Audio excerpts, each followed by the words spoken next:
Sir इसको आता है लेकिन। देखिए अभी हम लोग माध्यक पढ़ेंगे। एक्सरसाइज 13.3 ये न्यू बुक में है और पुराने बुक में एक्सरसाइज 14.3 में मिलेगा। और ये आपका क्वेश्चन नंबर 2 है। देखिए क्वेश्चन में लिखता है यदि नीचे दिए हुए बंटन का माध्यक 28.5 है, ठीक है। माध्यक इसका दे दिया है बाबू, माध्यक दे दिया है 28.5 है, तो x और y के मान ज्ञात कीजिए। x और y का मान हमको ज्ञात करना है। देखिए क्वेश्चन में यहाँ आपको x और यहाँ y नज़र आ रहा है ना, इसका वैल्यू पता करना है कि x के जगह में क्या होगा, y के जगह में क्या होगा, और जबकि इसका माध्यक दे दिया है 28.5, ठीक है। तो देखिए हम लोग यहाँ पे एक कॉलम बढ़ाते हैं ना, क्या बनाते हैं यहाँ पे,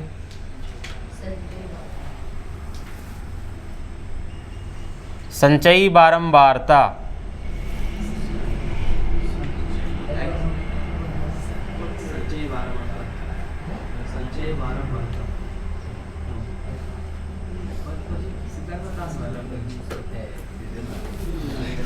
देखो संचयी बारंबारता कैसे बनाएंगे, ये 5 का यहाँ 5 लिखेंगे, है ना। इसके बाद क्या करते हैं, इसमें से इसको जोड़ के यहाँ लिखते हैं, तो क्या हो जाएगा 5 + x अलग जाति का है, मिलाना नहीं है साथ में, साथ मिला देंगे फिर वो गुना हो जाएगा। अब देखो इसको जोड़ देंगे, कितना हो जाएगा 5 और 20 कितना हो जाएगा 25 और प्लस x। अब 25 और 15 कितना हो गया 25 होगा 40 होगा 40 + x, ठीक है। फिर इसको y को जोड़ देंगे, फिर ये क्या हो जाएगा 40 + x + y हो जाएगा, है ना। हाँ x के साथ ही जोड़ नहीं सकता है, अलग जाति का, इसलिए इसको सेम रखते जाएंगे। अब 40 और इधर 5 जोड़ देंगे तो कितना हो जाएगा ये 45 + x + y। आप लोग गौर करिएगा, हम आप लोग को कल बताए थे कि ये और ये हमेशा बराबर होता है, ठीक है। ये दोनों आपस में हमेशा क्या होता है, बराबर होता है, ठीक। तो देखो ये बराबर हो जाएगा, लेकिन बराबर इसलिए अभी नहीं हो रहा है क्योंकि यहाँ पे x और y है, ठीक है। यहाँ 60 है तो यहाँ भी 60 आना चाहिए, तो अभी कितना घट रहा है 15 घट रहा है। तो x और y का वैल्यू ऐसा आएगा कि दोनों को जोड़ने पर 15 आएगा, तभी तो ये इसके बराबर 60 आएगा, ठीक है। तो देखिए हम लोग जानते हैं कि ये जो दिया हुआ होता है ये क्या होता है रे, n = 60 होता है, और हम लोगों को ज़रूरत किसकी होती है n/2 की, है ना। ये हो जाएगा, इसलिए n/2 बराबर क्या हो जाएगा 60/2, आधा कर देंगे तो कितना हो जाएगा 30, ठीक है। इसके बाद देखिए ये और ये हमेशा बराबर होता है, तो इसको यहाँ पे हम लिख देंगे 45 + x + y = 60, ठीक है।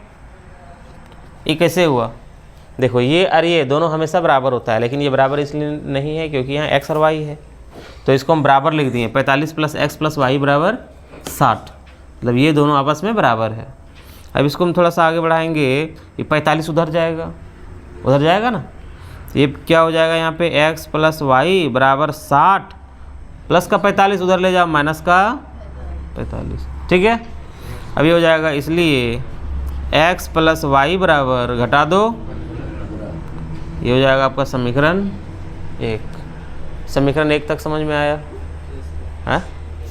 इसका मतलब क्या समझ में आया कि x और y दोनों को हम मिला देंगे तो 15 ही आएगा, 15 से ज़्यादा नहीं आएगा, ठीक है, दोनों को मिलाने पर। अब देखिए माध्यक का हम फॉर्मूला लगाएंगे, माध्यक बराबर क्या होता है L + n/2 - CF और /F और इंटू H, ये फॉर्मूला है ना माध्यक का। तो अभी देखिए माध्यक आपके क्वेश्चन में दे दिया है 28.5, ये दिया हुआ है क्वेश्चन में, ठीक है। अब L देखो ये 30 किसके अंदर आएगा, अब यहाँ पे ऐसा ना देखना क्योंकि यहाँ पे एक्स वाई है। ये अगर देखेंगे कि 30 किसके अंदर आएगा तो 30 यहाँ पे इसके अंदर आएगा, ठीक है। लेकिन यहाँ x का भी तो कुछ वैल्यू होगा, x का कुछ वैल्यू होगा तो हो सकता है ये 30 से पार चल जाए, ठीक है। तो ऐसी स्थिति में आपको ये देखना है कि ये लाइन में सबसे बड़ा कौन है। ये लाइन में सबसे बड़ा कौन 20 है। तो बस यही लाइन से सब कुछ है, 20 है इसमें सबसे बड़ा। तो ये क्या हो जाएगा, इसके सीधे इसके ऊपर वाला CF और इसके सीधे इधर वाला, और दोनों में कितना का अंतर है वो हो जाएगा H। ये समझ गया, कल ही बताए थे। अभी देखिए L कितना है इसमें 20 है, प्लस n/2 ये कितना है 30 है, और माइनस CF कितना है 5 + x ब्रैकेट में रखेंगे, हाँ, क्योंकि यहाँ पे माइनस है, प्लस रहता है तो ब्रैकेट की ज़रूरत नहीं होता। और बाई में क्या हो जाएगा f कितना है 20, यहाँ पे मिडिल ब्रैकेट देगा, हाँ, और h कितना है 10, दोनों को घटाने पर कितना आएगा 10 आएगा। बोलो ये समझ में आया। सभी का मान बैठा दिए देख के, L यहाँ से ले लिए, F ये हो गया, CF ये हो गया, और दोनों में कितना का डिफरेंस है वो H हो गया, ठीक है। देखो ये 28.5 है, 20 प्लस का है इधर, इसको इधर ले आते हैं माइनस का 20, ठीक है। अब देखो 1 0 इसका 1 0 इसका कट गया, ठीक, कोई दिक्कत नहीं ना। हाँ, और इसको ऐसा नहीं काटना, 2 1 कम 2 2 15 है 30, गड़बड़ हो जाएगा, ठीक है। ऐसा कभी नहीं करना हम लोगों को। तो देखो ये 30 का 30 हो जाएगा, और माइनस 5 हो जाएगा, और माइनस और प्लस मिलके हो जाएगा -x, समझ गया। अब ब्रैकेट तोड़ दिए, और बटा में हो जाएगा 2। देखो ये लाइन में कोई दिक्कत है क्या, 30 का 30 -5 और माइनस और प्लस मिलके -x, ठीक है।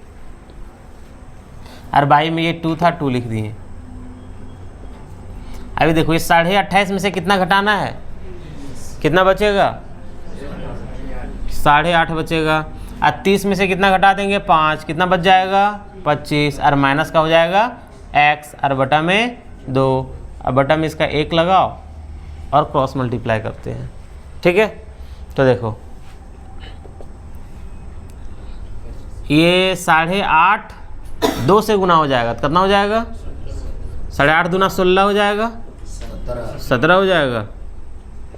अब बराबर 25 - x 1 से गुना हो जाएगा तो क्या हो जाएगा ये 25 - x, ठीक। अभी देखो ये 17 इसको हम इधर ले आएंगे, प्लस में इधर इधर आएगा माइनस का 25 हो जाएगा, और बराबर इधर माइनस का x बच जाएगा, ठीक है ना। अब 17 में से 25 घटाओ कितना बचेगा, कितना बचेगा माइनस के 8 बचेगा। अब बराबर इधर -x, अब देखो माइनस माइनस कट गया तो x का वैल्यू कितना आ गया 8 आ गया, इसको लिखेंगे इसलिए x बराबर 8। अभी देखो दोनों मिला के 15 था, x y दोनों मिला के कितना था 15, तो जब x 8 आ गया तो y कितना आएगा 7 आएगा। लेकिन ऐसे ही हमको नहीं लिखना है, यहाँ पे लिखना है x का मान समीकरण 1 में रखने पर। x का मान कहाँ रखेगा समीकरण 1, देखो यहाँ पे x + y = 15, तो इसको यहाँ पे हम लिख लेंगे, दिखा कि नहीं यहाँ पे x + y = 15। तो अभी देखो x है आपका 8 + y = 15, ये हो जाएगा, इसलिए y = 15 और प्लस का 8 उधर भेज देंगे माइनस के 8, बराबर कितना आ जाएगा 7। लास्ट में लिखना था x = 8 और y = 7। Answer most important question है ये आपके मैट्रिक के लिए।